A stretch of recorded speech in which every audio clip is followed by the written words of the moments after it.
Vote এবং গণভোট দুই শেষ হয়েছে। দেশের মানুষ দেশের সবচেয়ে বড় এবং প্রধান রাজনৈতিক দলকে নির্বাচনের ব্যালটে দেখবে না বলে ভোট দিতেই যায়নি। সরকার নির্বাচন কমিশনকে দিয়ে ভোটার উপস্থিতি নানা কসরত করে ৫৯% টেনে নিয়ে গেছে। কিন্তু ভোট বিষয়ে পরের ভিডিওতে কথা বলবো। আগে গণভোট নিয়ে কথা বলি। বহু চেষ্টা করেও দেশের মানুষকে দিয়ে ইউনূস হ্যাঁ বলাতে না পেরে এমন এক ভয়ঙ্কর কূটচালের আশ্রয় নিয়েছে যে তাতে মনে হতে পারে ইউনূসের শয়তানি এখনো বাকি আছে। বিএনপি ২/৩ সংখ্যাগরিষ্ঠতা পেয়েছে বটে, কিন্তু আমরা আগেই বলেছিলাম যে এই গণভোট নিয়ে বিএনপির সঙ্গে ইউনূসের টানাপোড়েন শুরু হবেই হবে। আসুন এসব নিয়েই বিস্তারিত কথা বলি আজকে।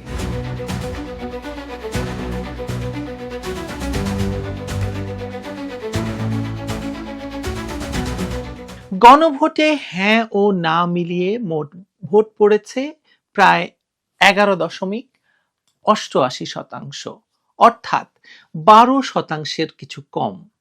তাহলে প্রশ্ন হচ্ছে, একই নির্বাচনে মোট ভোট কিভাবে ৫৯% হলো? বাংলাদেশের ল অব দ্য ল্যান্ড হচ্ছে এক্সিস্টিং সংবিধান। সেই সংবিধান মতে এই গণভোটের রায় কার্যকর করার বাধ্যবাধকতা থাকতে পারে না। নতুন সরকার এই বিষয়ে সর্বোচ্চ আদালতের মতামত চাইতে পারে এবং এই গণভোটের রায় সংসদ নির্বাচনের আউটকামের সঙ্গে কনফ্লিক্টিং। বর্তমান সংবিধান মতে ২/৩ জনপ্রতিনিধি চাইলে সংবিধান সংশোধন করতে পারে। বিএনপি সেই সংখ্যাগরিষ্ঠতা পেয়ে গেছে। এখন বিএনপি ঐক্যমত্য কমিশনের যেসব প্রস্তাবে নোট অব ডিসেন্ট দিয়েছে সেগুলো বাস্তবায়নের বাধ্যবাধকতা তৈরি করছে গণভোটের রায়। গণভোটের রায় বাস্তবায়নের নৈতিক দায় বা আইনি দায় কোনোটাই বিএনপির নেই। আসলে আপনার আশেপাশে কি এমন কাউকে আপনি দেখেছেন যিনি প্রতীকে ভোট দিয়েছেন কিন্তু গণভোট দেননি? বাস্তবে এমন উদাহরণ প্রায় নেই বললেই চলে। কেন বলছি? যে কোনো ব্যক্তি ভোট কেন্দ্রে যাওয়া মাত্র তার হাতে দুটি ব্যালট পেপার ধরিয়ে দেওয়া হয়েছে, একটি সাধারণ নির্বাচনের, একটি গণভোটের গোলাপি রঙের। সুতরাং যিনি ভোট দিয়েছেন তিনি দুটি ব্যালট পেপার ব্যালট বাক্সে ফেলেছেন।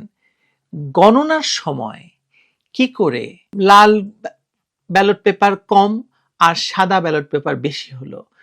কেন গণভোট হচ্ছে ১১.৮৮% আর কিংবা ১২%-এর কাছাকাছি, আর হচ্ছে কেন সাদা ভোট মানে হচ্ছে সাদা ব্যালট পেপার 59% বা ৫৯%?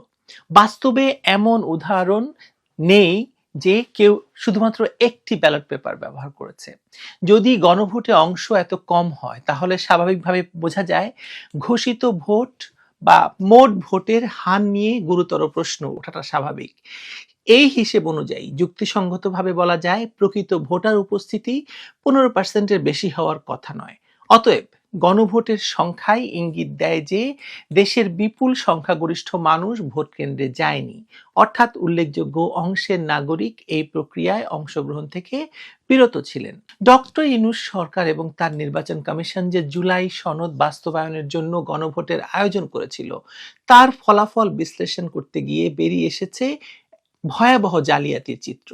একটি সুষ্ঠু গণতান্ত্রিক প্রক্রিয়ায় ব্যালট পেপারের সংখ্যা মোট ভোটারের সংখ্যার চেয়ে বেশি হওয়া অসম্ভব, কিন্তু এই তথাকথিত নির্বাচনে নির্বাচন কমিশন থেকে প্রকাশিত ফলাফলেই উঠে এসেছে হাস্যকর সব অসঙ্গতি। দ্য বিজনেস স্ট্যান্ডার্ড বা টিবিএস এর বিশ্লেষণে দেখা গেছে যে রাজশাহী ৪ আসনে গণভোট কাস্ট হয়েছে ২৪৪.২৯৫ যেখানে মোট ভোটার ৩,১৯,৯০৯ জন, সেখানে ভোট কাস্ট দেখানো হয়েছে ৭,৮১,৫২৩টি, অর্থাৎ মৃত মানুষ কিংবা গায়েবানা ভোটার তো বটেই, সম্ভবত ভিন গ্রহের কোনো প্রাণীরাও এসে এই আসনে ভোট দিয়ে গেছেন। এই আসনে জামায়াত ইসলামীর প্রার্থী নির্বাচিত হলেও গণভোটের এই ভুতুড়ে পরিসংখ্যান প্রমাণ করছে যে ফলাফল সাজাতে গিয়ে নির্বাচন কমিশন হিতাহিত জ্ঞান হারিয়ে ফেলেছিল। এখন এই ভিডিও যখন করছি তার একটু আগে নির্বাচন কমিশন এই ভুল নাকি শুধরেছেন, কিন্তু এই ভুল শুধু এক জায়গায় হয়েছে তা তো নয়, ভুল তো অনেক জায়গায় হয়েছে। নেত্রকোনার আসনগুলোতে দেখি আমরা, যদি নেত্রকোনা ৩ আসনে মোট ভোটার 20,686 জন, অথচ সেখানে কেবল হ্যাঁ ভোটই দেখানো হয়েছে 5,02,438টি। মোট ভোটারের চেয়ে হ্যাঁ ভোটারের সংখ্যা বেশি হওয়ায় এই গণিত পৃথিবীর কোনো রাষ্ট্রবিজ্ঞানে নেই। আসলে না, আছে। কারণ আমরা জানি জেনারেল জিয়াও একটি গণভোট করেছিলেন, সেই সময়েও 110% বা 110% ভোট কাস্ট দেখানো হয়েছিল কোনো কোনো কেন্দ্রে। এটি কেবল জালিয়াতি নয়, একটি জাতির সঙ্গে এক ধরনের কৌতুক। নেত্রকোনা 4 ও 5 আসনে একই নাটক মঞ্চস্থ হয়েছে।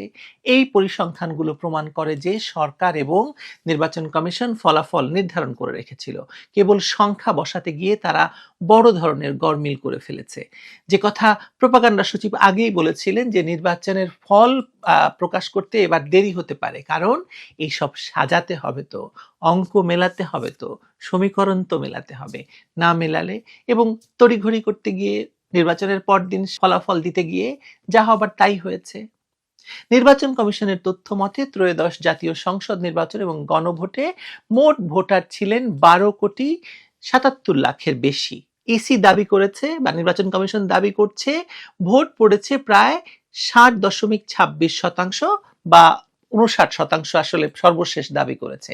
কিন্তু গণভোটের ফলাফলের দিকে তাকালে দেখা যায় এক বিশাল গর্ত। আসলে সরকারি হিসাবে হ্যাঁ ভোট পড়েছে প্রায় 4,80,00,000 এবং না ভোট পড়েছে 2,25,00,000। সব মিলিয়ে মানে বাতিলগুলো সহ গণভোটে মোট প্রদত্ত ভোট দাঁড়াচ্ছে 7 কোটির কিছু বেশি। অথচ সংসদ নির্বাচনে মোট কাস্ট হওয়া ভোটের সংখ্যা দাবি করা হচ্ছে আরো অনেক বেশি। প্রশ্ন হলো, যারা এমপি নির্বাচনে ভোট দিতে গেলেন তারা কি গণভোটের ব্যালট হাতে পাননি, নাকি পেয়েও ভোট দেননি? কিন্তু এটা তো হওয়ার কথা যে যদি পেয়েও না দিয়ে থাকেন, ওই ব্যালট পেপার যাকে ইস্যু করা হয়েছে সেটি তো গোনার মধ্যে থাকতে হবে, তাই না? হ্যাঁ বা না পড়ুক, বা ওনারা বলবেন যে কোনটাতেই ভোট দেননি, ফাঁকা ছিল, সেটা তো বলবেন, তাও বলছেন না। বাস্তবতা হলো একজন ভোটার যখন বুথে ঢোকেন তিনি দুটি ব্যালটই সিল মারেন। 59 বা 60% ভোট যদি এমপি নির্বাচনে কাস্ট হয়ে থাকে তবে গণভোটেও তার কাছাকাছি সংখ্যা থাকার কথা। কিন্তু এখানে প্রায় 4 কোটি ভোটের কোনো হদিস নেই। এই 4 কোটি ভোট তাহলে কোথায় গেল? এর একমাত্র ব্যাখ্যা হতে পারে প্রার্থীদের জেতানোর জন্য ব্যালট বাক্স মানে ভরার উৎসবে গণভোটের ব্যালটগুলোর কথা জাল ভোট প্রদানকারীরা ভুলে গিয়েছিল, অথবা এতটাই তাড়াহুড়ো করে সিল মারা হয়েছে যে দুই ব্যালটের সামঞ্জস্য রাখার প্রয়োজন কেউ বোধ করেনি। আমার বিশ্লেষণ বলছে প্রকৃত ভোট কাস্টিং 20% একটু বেশি হওয়ার কথা, বাকিটা পুরোটাই নির্বাচন কমিশনের টেবিল ওয়ার্ক। তর্কের খাতিরে যদি নির্বাচন কমিশনের এই বানোয়াট ফলাফলটি আমরা মেনেও নিই, তাহলে কি এই গণভোটের মাধ্যমে সংবিধান পরিবর্তনের ম্যান্ডেট পাওয়া যায়? উত্তর হচ্ছে না।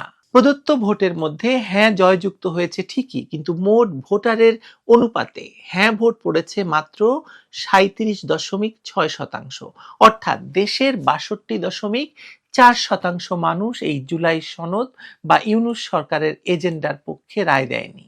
আন্তর্জাতিক রাষ্ট্রবিজ্ঞানের নীতি অনুযায়ী 37% মানুষের সমর্থনে রাষ্ট্রের মৌলিক চরিত্র, সংবিধান বা আইন পরিবর্তন করা যায় না। উদাহরণস্বরূপ আমরা ইতালির রেফারেন্ডাম কার্যকর হতে মোট ভোটারের 50% সঙ্গে একজনের অংশগ্রহণ প্লাস একজনের অংশগ্রহণ বাধ্যতামূলক। আমি আরো কয়েকটা উদাহরণ দিতে পারি। ইংল্যান্ডে যেরকম যখন ব্রেক্সিট গণভোট হয়েছিল তখন 50%-এর বেশি মানুষকে ভোট দিতে হয়েছে ব্রেক্সিটের পক্ষে। হাঙ্গেরিতে 2016 সালের অভিবাসন বিরোধী গণভোটে 98% মানুষ সরকারের পক্ষে রায় দিয়েছিল, কিন্তু মোট ভোটার উপস্থিতি ছিল 44% বা 44%। তার মানে 50%-এর কম। ফলে সেই গণভোট বাতিল হয়ে যায়। স্কটল্যান্ডে 1979 সালে 51.6% মানুষ হ্যাঁ বলার পরেও মোট ভোটারের 40% সমর্থন না থাকায় স্কটল্যান্ড ইংল্যান্ড থেকে বা ইউকে যুক্তরাজ্য থেকে বেরিয়ে যাওয়াটা কার্যকর করতে পারেনি। সেখানে বাংলাদেশে মাত্র 37.6% মানুষ, যার অর্ধেকই আমার মনে হয় সম্ভবত জাল ভোট, মানুষের দোহাই দিয়ে গণতন্ত্র, ধর্মনিরপেক্ষতা এবং বাঙালি জাতীয়তাবাদের মতো মৌলিক বিষয়গুলো সংবিধান থেকে মুছে ফেলার চেষ্টাটা কতটা যৌক্তিক সে প্রশ্ন আপনাদের কাছে রাখছি। এটি স্পষ্ট যে এই গণভোটের মাধ্যমে অর্জিত তথাকথিত ম্যান্ডেট আসলে অন্তঃসার শূন্য। এত কারচুপি, 244% কাস্টিং এবং প্রশাসনিক চাপের পরেও দেশের গুরুত্বপূর্ণ কিছু জনপদে না ভোটের জয় প্রমাণ করে যে মানুষ এই চাপিয়ে দেওয়া সংস্কার মেনে নেয়নি। বিশেষ করে পার্বত্য চট্টগ্রামের 3টি আসন খাগড়াছড়ি, রাঙামাটি, বান্দরবান এবং গোপালগঞ্জের 3টি আসনেই না ভোট বিপুল ব্যবধানে জয়ী হয়েছে। আওয়ামী লীগের দুর্গ হিসেবে পরিচিত গোপালগঞ্জে হ্যাঁ চেয়ে 3 গুণ বেশি না ভোট পড়েছে।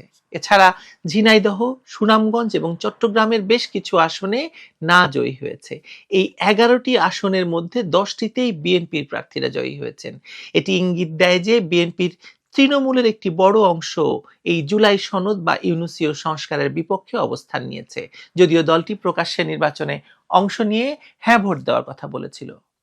তার মানে হচ্ছে এই গণভোট এবং নির্বাচন এক নতুন রাজনৈতিক সংকটের জন্ম দিচ্ছে। একদিকে বিএনপি 2/3 সংখ্যাগরিষ্ঠতা নিয়ে সংসদে যাচ্ছে, অন্যদিকে একটি প্রশ্নবিদ্ধ গণভোটের রায় নিয়ে ডক্টর ইউনূস তার জুলাই সনদ বাস্তবায়নের চাপ তৈরি করতে চাইছেন। কিন্তু 244% ভোট কাস্টিং এর মতো হাস্যকর জালিয়াতি এবং অর্ধেকের বেশি মানুষের ভোট কেন্দ্রে না যাওয়া প্রমাণ করে ইউনূস সরকারের প্রতি জনগণের আস্থা ছিল না, আস্থা নেই। তারা ব্যালটে এমপি বেছে নিতে চাইলেও ইউনূসের সংস্কার এজেন্ডাকে নীরবে প্রত্যাখ্যান জানিয়েছে। বিএনপি এখন সংসদের ক্ষমতায় বলীয়ান হয়ে এই প্রশ্নবিদ্ধ গণভোটের রায়কে পাশ কাটাতে পারে, কারণ নৈতিক এবং আইনি উভয় দিক থেকে এই গণভোট অকার্যকর। 244% ভোট দেখিয়ে হয়তো খাতায় কলমে হ্যাঁ পাশ করানো হয়েছে, কিন্তু বাস্তবতা হলো বাংলাদেশের মানুষ এই প্রক্রিয়ায় অংশ না নিয়ে ইউনূসকে এবং কেবলমাত্র ইউনূসকে না বলে দিয়েছে। একটি অসাংবিধানিক, একটি অবৈধ সরকারের প্রধান হিসেবে ডক্টর ইউনূসকে যে না বলেছে, সেটাকে হ্যাঁ বলানোর জন্য 244% ভোট কাস্ট হয়েছে।